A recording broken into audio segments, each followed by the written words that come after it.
what happened in practice match between Carlos Alcaraz and Alex de Minaur, and how the Spaniard's injury looked. Carlos Alcaraz is back in action at the Italian Open, following timeout due to his adductor injury.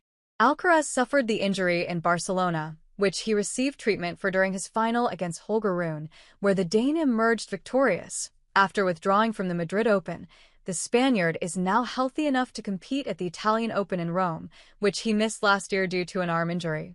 Alcaraz is looking for his third title of the season, having already added to his collection in Rotterdam and Monte Carlo. Before his first-round matchup against Dusan Lajovic, the three-time Grand Slam champion took to the practice courts with world number 8 Alex de Minaur.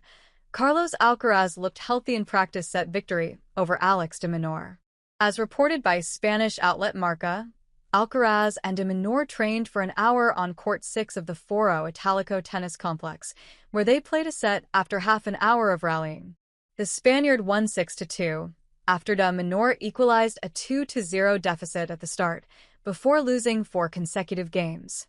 It was clear to see that Alcaraz has regained mobility and is looking to be back to his best, despite wearing a black protection sleeve on his right leg. At the end of the practice, Alcaraz greeted Brazilian rising star João Fonseca on the way to the locker room.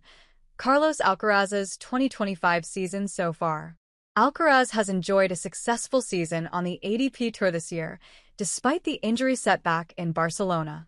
After exiting the Australian Open in the quarter-final at the hands of Novak Djokovic, the 22-year-old immediately bounced back in Rotterdam, where he won the title after defeating de Minaur in the final. Alcaraz lost in the Doha quarter-final to Jiri Lehecka, but reached the Final Four in the first Masters 1000 tournament of the year at Indian Wells, where he ultimately fell to a red-hot Jack Draper. Following a first-round exit in Miami, Alcaraz clinched the biggest title of his season so far, emerging victorious in Monte Carlo, picking up his first Masters 1000 title in 13 months. Having suffered a loss in the Barcelona final while carrying an injury, Alcaraz will now look to win his 19th career title in the Italian capital.